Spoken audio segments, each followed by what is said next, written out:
राधे राधे। आज मैं श्रीमद् भगवद गीता यथारूप के चौथे अध्याय से 6वां श्लोक हम सब के कल्याण की प्रार्थना के साथ पढ़ूंगी। ओम श्री परमात्मने नमः। श्रीमद् भगवद गीता अथ चतुर्थोऽध्यायः। अगर मुझसे पढ़ने में या समझने में कुछ भी गलती हो जाए तो मैं केवल भगवान की ही मंदबुद्धि बालिका हूँ, ऐसा जानकर प्रभु मुझे बहुत क्षमा करें। चौथा अध्याय दिव्य ज्ञान योग 6वां श्लोक। अजोपि संयव्ययात्मा भूतानीमीश्वरोऽपि सन् प्रकृतिं स्वामधिष्ठाय संभवायात्ममायया।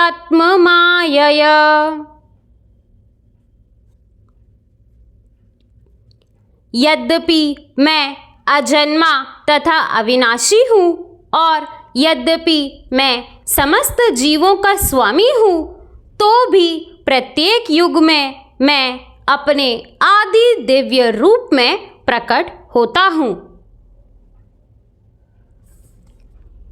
तात्पर्य: भगवान ने अपने जन्म की विलक्षणता बताई है।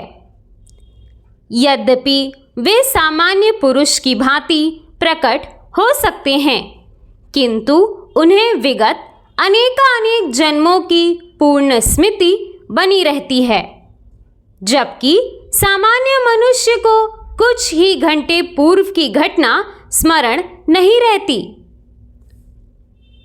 यदि कोई पूछे कि एक दिन पूर्व इसी समय तुम क्या कर रहे थे, तो सामान्य व्यक्ति के लिए इसका तत्काल उत्तर दे पाना कठिन होगा।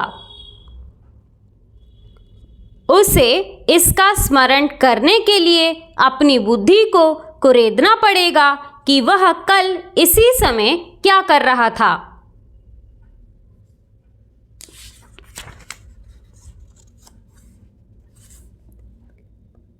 फिर भी लोग प्रायः अपने को ईश्वर या कृष्ण घोषित करते रहते हैं।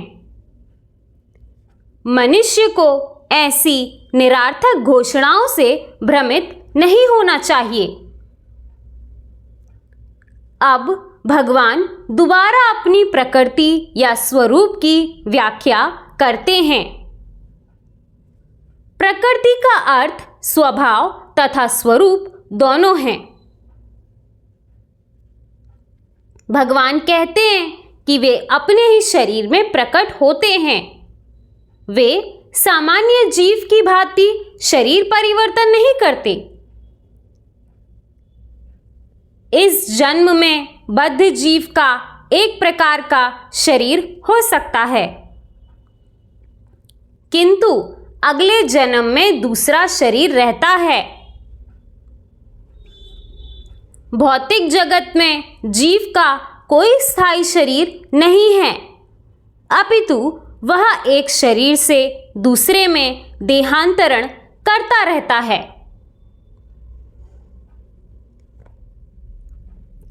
किंतु भगवान ऐसा नहीं करते। जब भी वे प्रकट होते हैं तो अपनी अंतरंगा शक्ति से वे अपनी उसी आज्ञ शरीर में प्रकट होते हैं। दूसरे शब्दों में श्री कृष्ण इस जगत में अपने आदि शाश्वत स्वरूप में दो भुजाओं में बांसुरी धारण किए अवतरित होते हैं। वे इस भौतिक जगत से निष्कलुषित रहकर अपने शाश्वत शरीर सहित प्रकट होते हैं।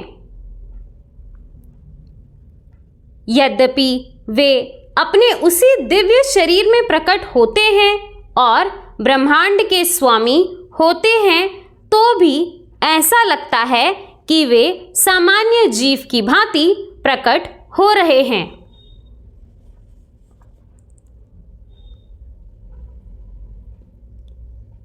यद्यपि उनका शरीर भौतिक शरीर की भांति क्षीण नहीं होता, फिर भी ऐसा प्रतीत होता है कि भगवान श्री कृष्ण बालपन से कौमार अवस्था तथा कौमार अवस्था से तरुण अवस्था प्राप्त करते हैं।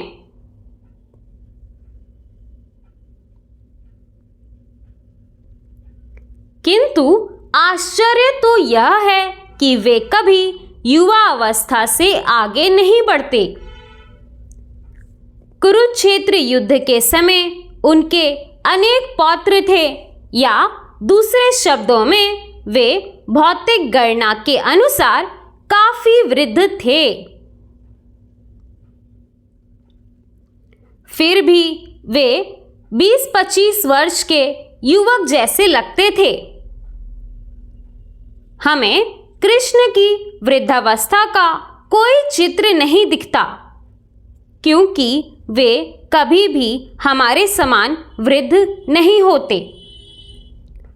यद्यपि वे तीनों कालों में, भूत, वर्तमान तथा भविष्य काल में सबसे वयोवृद्ध पुरुष हैं।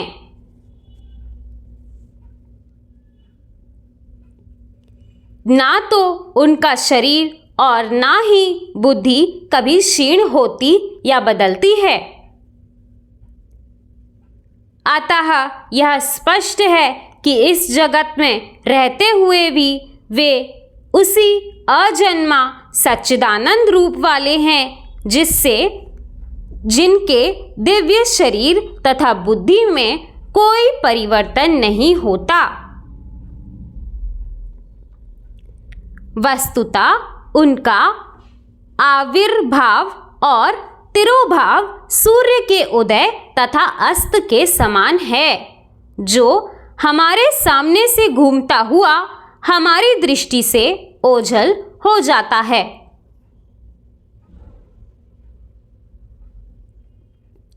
जब सूर्य हमारी दृष्टि से ओझल रहता है तो हम सोचते हैं कि सूर्य अस्त हो गया है, और जब वह हमारे समक्ष होता है तो हम सोचते हैं कि वह क्षितिज में है।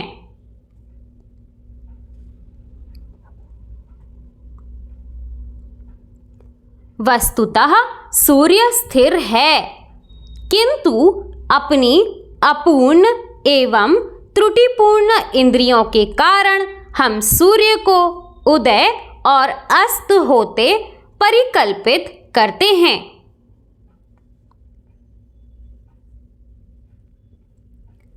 और चूंकि भगवान का प्राकट्य तथा तिरोधान सामान्य जीव से भिन्न है, अतः स्पष्ट है कि वे शाश्वत हैं। अपनी अंतरंगा शक्ति के कारण आनंद स्वरूप हैं और इस भौतिक प्रकृति द्वारा कभी कलुषित नहीं होते।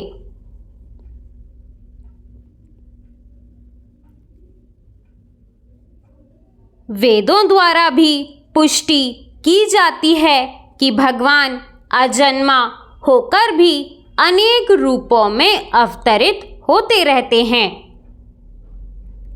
वैदिक साहित्यों से भी पुष्टि होती है कि यद्यपि भगवान जन्म लेते प्रतीत होते हैं, किंतु तो भी वे शरीर परिवर्तन नहीं करते। श्रीमद् भागवत में वे अपनी माता के समक्ष नारायण रूप में 4 भुजाओं तथा 6 ऐश्वर्यों से युक्त होकर प्रकट होते हैं। उनका आज्ञा शाश्वत रूप में प्राकट्य उनकी अहौतकी कृपा है, जो जीवों को प्रदान की जाती है, जिससे वे भगवान के यथा रूप में अपना ध्यान केंद्रित कर सकें, ना कि निर्विशेषवादियों द्वारा मनोधर्म या कल्पनाओं पर आधारित रूप में।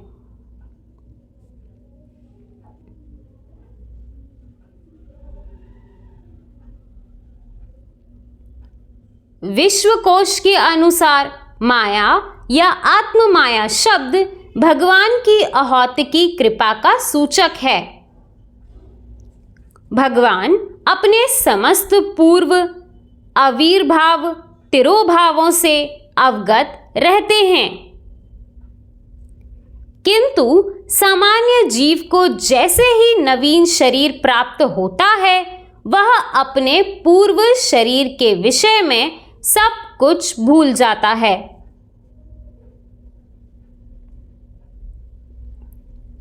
वे समस्त जीवों के स्वामी हैं, क्योंकि इस धरा पे रहते हुए वे आश्चर्यजनक तथा अतिमानवीय लीलाएं करते रहते हैं।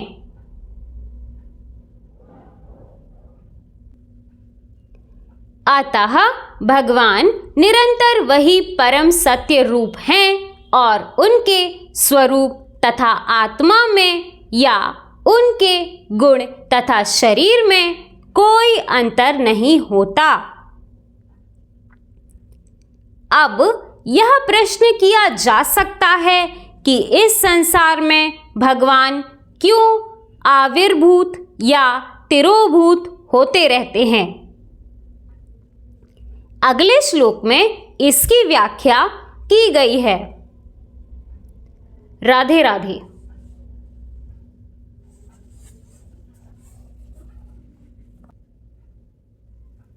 दोस्तों, इस श्लोक में भगवान कहते हैं कि मैं अजन्मा अविनाशी हूँ, समस्त जीवों का स्वामी हूँ और प्रत्येक युग में अपने आदि दिव्य रूप में अवतरित होता रहता हूँ। दोस्तों, भगवान हर युग में अपने दिव्य स्वरूप में अवतरित होते हैं। भगवान कहते हैं कि रूप कभी नारी का धर के मैं ही केस बदलता हूँ, धर्म बचाने की खातिर मैं अनगिन वेश बदलता हूँ।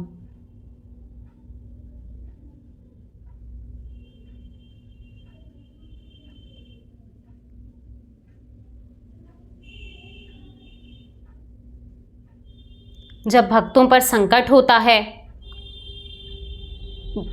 मानवता का हनन किया जा रहा होता है, तब भगवान किसी न किसी रूप में अवश्य अवतरित होते हैं। और भगवान जिस भी युग में अपने जिस अवतार से लीला करते हैं, वो युग उसी नाम पर प्रचलित हो जाता है, उसी नाम से जाना जाता है।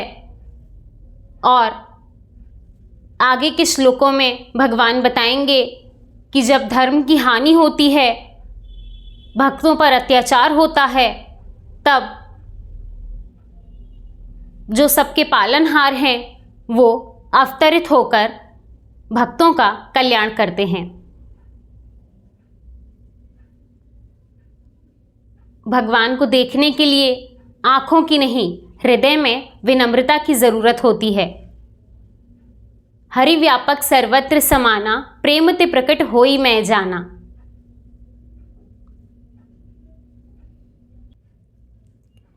भगवान का दिव्य स्वरूप इतना सुंदर होता है कि उस रूप का चिंतन मात्र करने से ही हमारे सभी दुख खत्म हो जाते हैं। इसीलिए कहते हैं कि प्रभु की कथा हमारे जीवन की सारी व्यथाओं को मिटा देती है।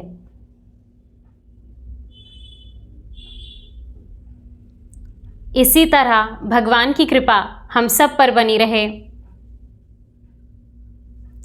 राधे राधे।